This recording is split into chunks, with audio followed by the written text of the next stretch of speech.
Bismillahirrahmanirrahim. Assalamualaikum warahmatullahi wabarakatuh. Halo teman-teman, apa kabar semua? Kembali lagi di channel Nyuluh Pertanian ID. Terima kasih bagi teman-teman yang masih stay dan mendukung channel ini. Bagi teman-teman yang baru bergabung, silahkan disimak video-video saya sebelumnya. Jangan lupa untuk like, komen, dan subscribe untuk terus mendukung channel ini agar semakin berkembang dan saya juga semakin semangat untuk mengupload video-video terbaru. Nah teman-teman, kali ini saya tidak membahas dulu soal-soal untuk P3K. Di video kali ini saya ingin membahas tentang alur untuk tes P3K, karena mungkin jangan sampai ada teman-teman yang masih baru yang belum tahu bahwa sebenarnya alur tes P3K itu seperti apa. Karena perlu teman-teman pahami bahwa untuk tes P3K ini dia berbeda dengan tes PNS yang lain atau tes CPNS yang lain, yang dimana untuk tes CPNS itu dia untuk tahap seleksi untuk tesnya itu dia memiliki dua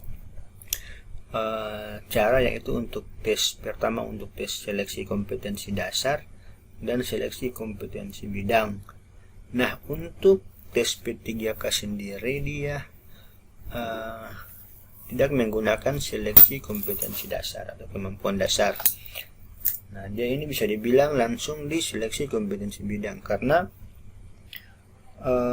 sebagian besar sekitar 60% atau 70% itu dia membahas langsung tentang tugas pokok untuk jabatan yang akan teman-teman pilih nanti. Oke teman-teman, jadi untuk tes P3K ini dia terbagi menjadi tes teknis, kemudian manajerial dan sosial kultural, kemudian ditambah juga dengan tes yang namanya tes wawancara.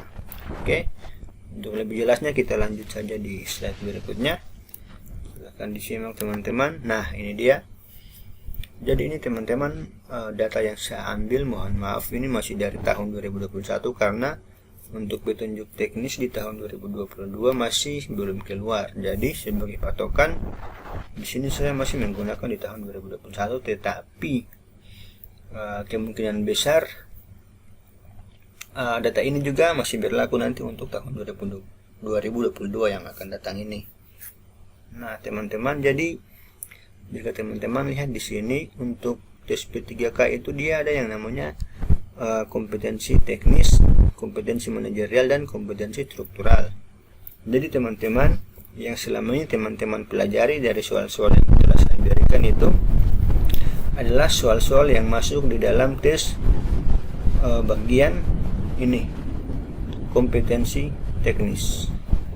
Nah sebenarnya ini juga alasan saya dari awal belum menerangkan tentang apa itu sebenarnya mekanisme dari tes-tes P3K ini, karena memang untuk tes P3K ini itu untuk bobot dari kompetensi teknis, bukan hanya bobot maupun tetapi jumlah soal yang diberikan itu juga sangat besar.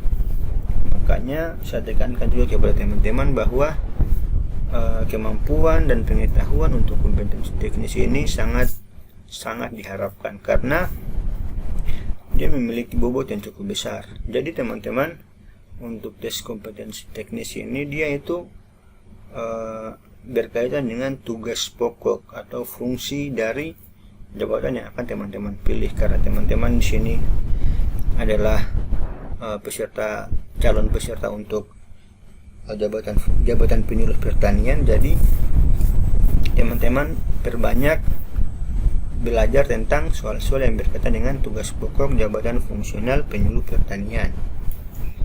Nah untuk kompetensi manajerial sendiri ini kalau disamakan dengan tes SKB untuk CPNS itu dia masuk di bagian TKP atau tes kepribadian.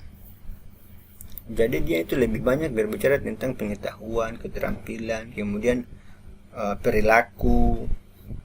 Nah ini dia punya kriteria-kriterianya. Jadi sebenarnya teman-teman nanti di slide berikutnya akan dijelaskan beberapa bobot dan waktu yang diberikan untuk kompetensi manajerial dan kompetensi struktural. Kalau menurut saya teman-teman ini bisa dibilang soal-soal yang diberikan itu jika kita menjawab tidak perlu keahlian khusus atau belajar materi khusus, karena apa yang disampaikan soal-soalnya ini nanti dia itu akan mencerminkan dari kepribadian kita, bagaimana kita merespon atau menanggapi situasi yang ada di dalam kehidupan sosial kita. Jadi untuk kompetensi sosial kultural, jadi dia berbicara tentang ini kepekaan terhadap budaya, kemampuan berhubungan sosial, kemudian pengendalian diri sampai dengan empati. Jadi seperti itu. Untuk bobotnya itu kita lihat di slide berikutnya nanti teman-teman. Jadi di sini saya berikan dulu gambaran untuk contoh soal manajerial karena soal teknis teman-teman sudah pelajari sebelumnya, sudah banyak sekali teman-teman pelajari. Nah, misalnya ini teman-teman untuk soal manajerial. Nah, di kantor Anda menemukan beberapa inventaris kantor yang rusak dan hanya Anda yang mengetahuinya. Bagaimana sikap Anda?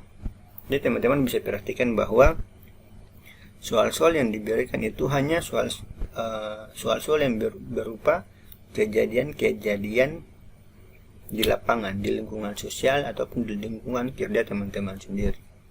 Jadi bagaimana teman-teman menanggapi hal-hal seperti itu dengan cara yang terbaik, yang sesuai dengan aturan-aturan dan norma-norma yang berlaku di tempat kerja teman-teman. Jadi jika dilihat dari opsi jawabannya di sini, A, saya diam saja karena saya bisa dituduh sebagai pelaku kalau melapor. B, saya akan memberitahu rekan saya. C, saya selidiki siapa yang melakukan pengerusakan itu. Dan D, melapor ke bagian perlengkapan agar ditindaklanjuti. Dan E, karena saya sedang sibuk nanti saja. Jadi ini memang sangat-sangat mirip dengan soal TKP pada tes CPNS teman-teman. Jadi teman-teman bisa memilih jawaban yang terbaik, karena sebenarnya di soal manajerial maupun sosial kultural ini itu setiap poin, setiap opsi itu memiliki nilai. Jadi dari A sampai E itu ada yang opsinya memiliki nilai tertinggi yaitu 5, dan yang salah itu tetap mendapatkan nilai yaitu 1. Nah, jadi dari penjelasan ini teman-teman jawabannya yaitu D ya. Ya, itu yang ini. Teman-teman memilih untuk melapor ke bagian perlengkapan agar ditindaklanjuti. Jadi memang jawaban yang diberikan itu jawaban yang sesuai dengan aturan-aturan, tindakan yang terbaik yang bisa teman-teman berikan. Dia masuk pada bagian integritas, yaitu mampu mengingatkan, mengajak rekan kerja untuk bertindak sesuai nilai, norma, dan etika organisasi. Nah, itu untuk contoh soal manajerial. Kemudian yang berikutnya untuk contoh soal sosial kultural. Nah, ini. Ketika gagal mencapai sesuatu yang saya inginkan, maka saya. Nah, di sini teman-teman dihadapkan dengan situasi yang berhubungan dengan emosional teman-teman, pengendalian diri. Jadi jawabannya opsi A, mencari dengan seksama siapa yang turut bertanggung jawab terhadap kegagalan saya. B, mengambil waktu untuk menenangkan diri. C, bersedih hati. Dan D, melakukan introspeksi dan memperbaiki kegagalan tersebut. Dan D, meminta bantuan kepada lebih banyak orang. Jadi sudah jelas jawabannya di sini yaitu D teman-teman, yaitu bagaimana kita melakukan introspeksi dan memperbaiki kegagalan tersebut. Nah, contoh soal lain lagi ya, yang termasuk dampak negatif akibat keberagaman budaya kecuali. Jadi memang sosial kultural ini dia berkaitan dengan pengendalian diri, kemudian sosial budaya seperti itu. Jadi untuk opsi A dia menimbulkan konflik antar elit dan golongan politik. B. Sebagai alat bersatunya masyarakat walau berbeda agama. C. Menimbulkan krisis ekonomi dan moneter. D. Menimbulkan konflik antar suku bangsa. Dan E. Menimbulkan konflik antar yang kaya dan miskin. Jadi yang ditanyakan di sini kecuali teman-teman, jawabannya yaitu B. Kan yang termasuk dampak negatif otomatis. Kecualinya berarti yang bersifat positif, yaitu B. Sebagai alat bersatunya masyarakat walau berbeda agama. Nah, kira-kira itu soal-soal singkat teman-teman untuk soal manajerial dan sosial kultural. Nanti jika berkenan atau insya Allah saya akan coba memberikan soal-soal tentang sosial kultural dan manajerial ini lebih banyak. Nah, ini dia teman-teman untuk nilai ambang batas seleksi kompetensi P3. Ini data yang saya ambil juga masih tahun 2021 karena memang untuk juknis tahun 2022 belum ada sama sekali, tetapi bisa saja tidak ada perubahan untuk nilai ambang batas maupun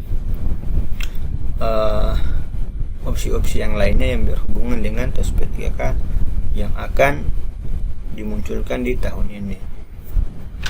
Nah, untuk kompetensi teknis teman-temannya ini, makanya saya bilang bahwa teman-teman harus perbanyak tentang kompetensi teknis karena dia memiliki bobot soal yang sangat banyak, yaitu 90 soal dengan durasi waktu 120 menit. Nah, ini digabung semua.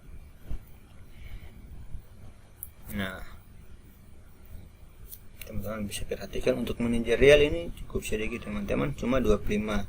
Sosial kultural juga ada 20 dan ada juga wawancara teman-teman.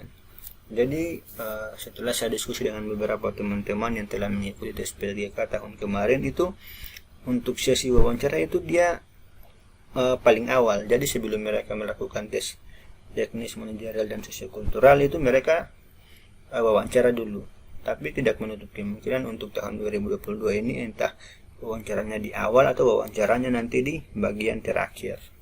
Tetapi ada sesi wawancara teman-teman dengan durasi waktu itu hanya 10 menit. Nah, teman-teman bisa lihat di sini untuk manajerial dan sosial kultural. Nah, ini dia memiliki bobot nilai. Di sini paling tinggi 4, maaf tadi saya sebutkan 5, ternyata di sini 4. Dan paling rendah yaitu 1, berarti opsinya itu cuma A sampai D untuk yang manajerial. Sedangkan yang sosial kultural itu ada paling tinggi 5, berarti soalnya mungkin ini bisa jadi A sampai E. Untuk wawancara juga di sini memiliki bobot teman-teman yang tidak menjawab itu tidak memiliki nilai sama sekali. Jadi jika lihat untuk ambang batas nilainya ini teman-teman, untuk jabatan fungsional penyuluh pertanian saya sudah tambahkan, ada di slide terakhir nanti, tapi saya sudah tuliskan juga di sini. Nanti jika ditotalkan itu teman-teman, nah ini untuk nilai ambang batas dari soal kompetensi teknis, yaitu sebanyak 244, dari nilai kumulatifnya sebanyak 450 karena bobot nilainya di sini yaitu 5. Nah, untuk nilai ambang batasnya jika ditotal yaitu hanya sebesar 402. Jadi teman-teman minimal mendapatkan nilai 402 untuk bisa lolos tes seleksi kompetensi P3K tahun 2022 ini, jika nilai ambang batasnya sama dengan yang ada sekarang. Ya, teman-teman bisa lihat cukup besar di sini. Untuk manajerial dan sosial kultural itu nilai ambang batasnya 130 dari 200. Jadi perbandingan antara seleksi kompetensi teknis dan seleksi kompetensi manajerial dan sosial kultural maupun wawancara itu sangat besar teman-teman.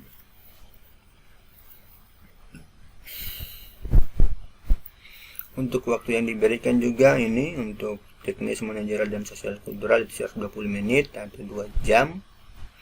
kemudian wawancara itu ada 10 menit, jadi 2 jam lebih 30 menit.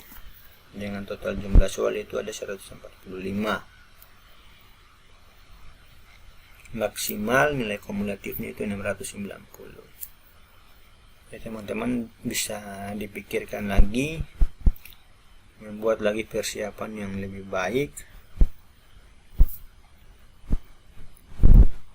Nah, ini dia tadi yang saya sebutkan teman-teman untuk nilai ambang batas jabatan fungsional penyuluh pertanian, baik yang ahli maupun yang terampil itu ternyata sama saja sebesar 248. Ini dia 248.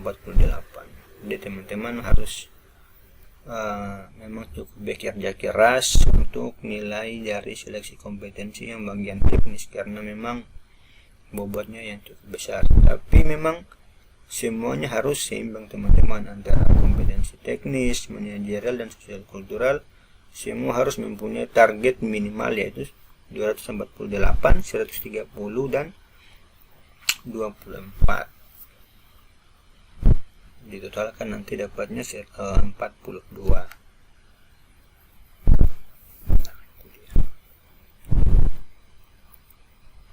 Oke teman-teman, saya pikir sampai di sini dulu penjelasannya. Jika masih kurang dipahami, silahkan bertanya di kolom komentar. Jika ada yang keliru mungkin bisa diluruskan. Jika teman-teman mempunyai info-info terbaru, silahkan share. Semoga bisa membantu teman-teman yang lain. Dan saya ingatkan juga untuk teman-teman untuk tetap semangat dan belajar lagi dan lagi agar mendapatkan hasil yang lebih baik. Semoga video ini bermanfaat.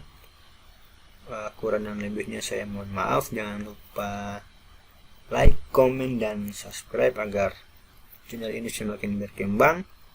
Terima kasih. Assalamualaikum warahmatullahi wabarakatuh.